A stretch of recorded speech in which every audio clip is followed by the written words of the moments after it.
Hi, Div 2. This is chapter 17, part 2 of Trevor Noah's autobiography. Chapter 17 was entitled My Mother's Life. It's a very long one. So he's talking about his mom's life. This is the continuation of exactly where I left off last time we read this story. So here we go. When Abel drank, his eyes would go red, bloodshot. That was the clue I learned to read. I always thought of Abel as a cobra, calm, perfectly still, then explosive. There was no ranting, no raving, no clenched fists. He'd be very quiet, and then out of nowhere the violence would come. The eyes were my only clue to stay away. His eyes were everything. They were the eyes of the devil. Late one night, we woke up to a house filled with smoke. Abel hadn't come home by the time we'd gone to bed, and I'd fallen asleep in my mother's room with her and Andrew, who was still a baby at the time. I jerked awake to her shaking me and screaming, "Trevor, Trevor!" There was smoke everywhere. We thought that the house was burning down. My mom ran down the hallway to the kitchen, where she discovered the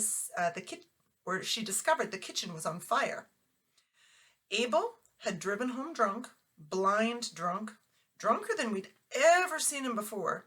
He'd been hungry. He tried to heat up some food on the stove and passed out on the couch while he was cooking. The pot had burned itself out and burned up the kitchen wall behind the stove, and the smoke was billowing everywhere. My mom turned off the stove and opened the doors and windows to try and air the place out. This is reminding me, my daughter did this just not too long ago. She's learning to cook. She's in grade 5. She put on a pot of rice because that's what she wanted. And then a friend came over and she went to her room and left the pot of rice there in the kitchen. She'll never do that again. Anyway, back to the story. Then she went over to the couch and woke up Abel and started berating him for nearly burning the house down. And he was too drunk to even care. She came back into the bedroom, picked up the phone, and called my grandmother. She started going on and on about Abel and his drinking. "This man, he's going to kill us one day. He almost burnt the house down."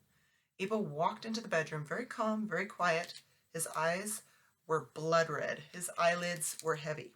He put his finger on the cradle and hung up the call. Mom lost it. "How dare you? Don't you hang up my phone call? What do you think you're doing?" "You don't tell people what's happening in this house," he said. "Oh, please. You're worried about what the world is thinking? Worried about this world? Worry about what your family is thinking." Abel towered over my mother. He didn't raise his voice. He didn't get angry. "Mbouyi," he said softly. "You don't respect me." "Respect? You almost burned down the house. Respect? Oh, please, earn your respect. You want me to respect you as a man? Then act like one." "Mbouyi, shut up. You're not a man, you're a child." Out of nowhere, like a clap of thunder when there were no clouds, crack, he smacked her across the face. She ricocheted off the wall and collapsed like a ton of bricks. I'd never seen anything like it. She went down and stayed down for a good 30 seconds. Andrew started screaming. I don't remember going to pick him up, but I clearly remember holding him at some point. My mom pulled herself up and struggled back to her feet. She'd clearly been knocked for a loop, but she was trying to act more with it than she actually was. I could see the disbelief on her face. This had never happened to her before in her life. She got right back in Abel's face and started shouting at him. "Did you just hit me?" The whole time I kept thinking the same thing. Abel had said, "Shut up, Mom. Just shut up, Mom. You're going to make it worse, Mom. Shut up, Mom." Because I knew it. As the receiver of many beatings, the one thing that doesn't help is talking back. But she would not stay quiet. Crack! He hit her again. She stumbled back, but this time didn't fall. She scrambled, grabbing me and grabbed Andrew. "Let's go. We're leaving." We ran out of the house and up the road. It was the dead of night and it was cold. I was wearing nothing but a t-shirt and sweatpants. We walked to the Eden Park police station, over a kilometer away. My mom marched us in, and there were two cops on duty at the front desk. "I'm here to lay a charge," she said. "What are you here to lay a charge about?" "I'm here to lay a charge against a man who has hit me." To this day, I'll never forget the patronizing, condescending way that they spoke to her. "Calm down, lady, calm down. Who hit you?" "My husband." "Your husband? What did you do? Did you make him angry?" What? He hit me. I'm here to lay a charge against." "You sure you want to do this? Go home and talk to your husband. Once you lay charges, you can't take them back. He'll have a criminal record. His life will never be the same. Do you really want your husband going to jail?" My mom kept insisting that they take a statement and open a case. And they actually refused. They refused to write up a charge sheet. "This is a family thing," they said. "You don't want to involve the police. Maybe you want to think it over and come back in the morning." Mom started yelling at them, demanding to see the station commander. And right then, Abel walked into the station. He'd driven down. He'd sobered up a bit, but he was still drunk. Driving up to the police station. That didn't matter. He walked over to the cops, and the station turned into the boys' club, like they were a bunch of old pals or something like that. "Hey guys," he said, "you know how it is. You know how women can be. I just got a little angry, that's all." "It's okay, man. We know it happens. Don't worry about it." I had never seen anything like it. I was 9 years old, and I still thought of the police as the good guys. You get in trouble, you call the police, and those flashing red and blue lights are going to come and save you. But I remember standing there, watching my mom, flabbergasted, horrified that these cops wouldn't help her. That's when I realized that police were not who I thought they were. They were men first, and police officers second.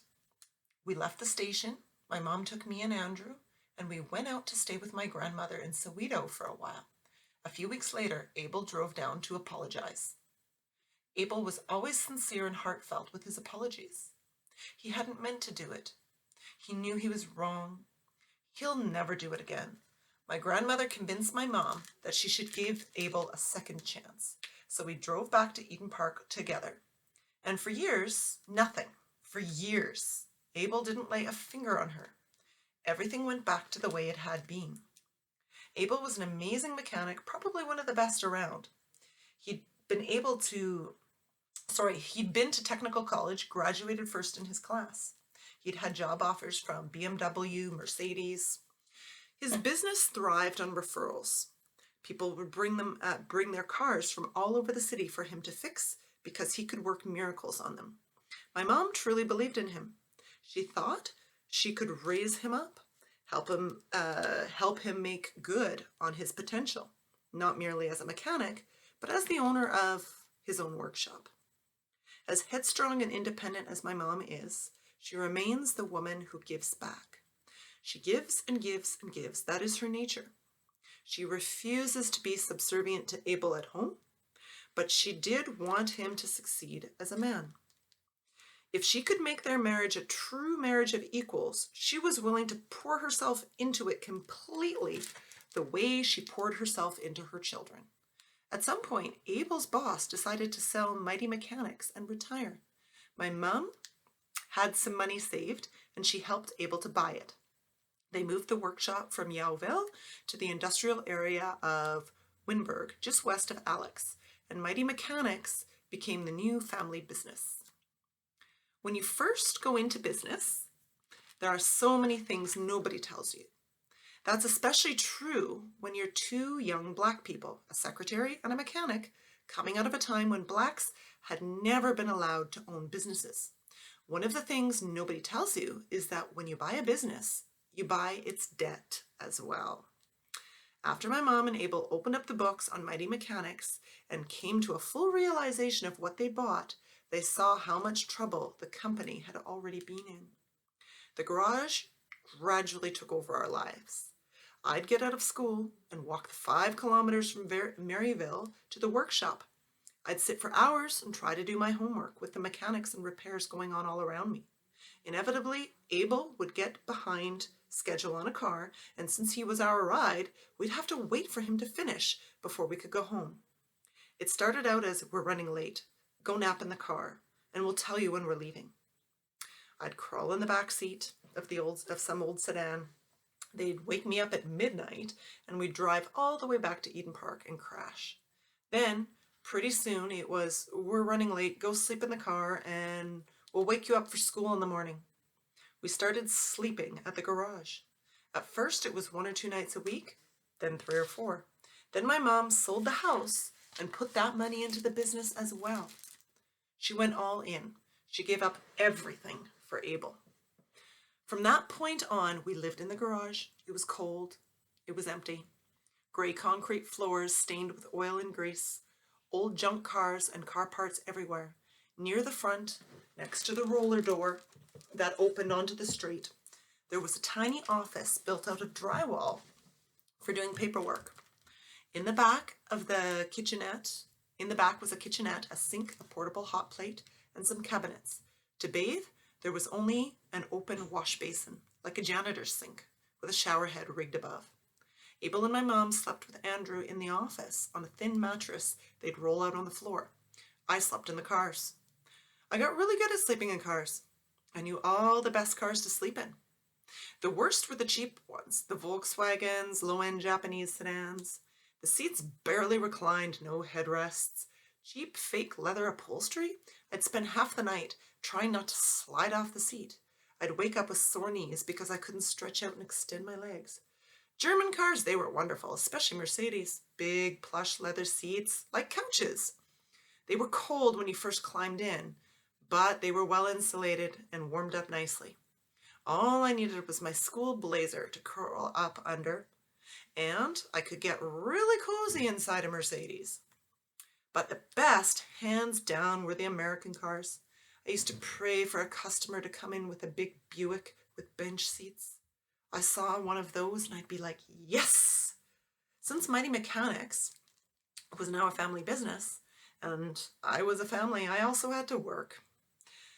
There was no more time for play. There wasn't even time for homework. I'd walk home, the school uniform would come off, the overalls would go on, and I'd get under the hood of some sedan. Still got time. I got to a point where I could do basic service on a car by myself, and often I did. Abel would say, that Honda, mirror service, minor service. And I'd get under the hood, day in, day out, points, plugs, condensers, oil filters, air filters, install new seats, change tires, swap headlights, fix taillights, go to the parts shop, buy the parts, back to the workshop. 11 years old, and that was my life. I was falling behind in school. And that's where we're going to end for today. That was chapter 17, part 2 of this wonderful story. And we'll continue again either tomorrow or the next day. Take care.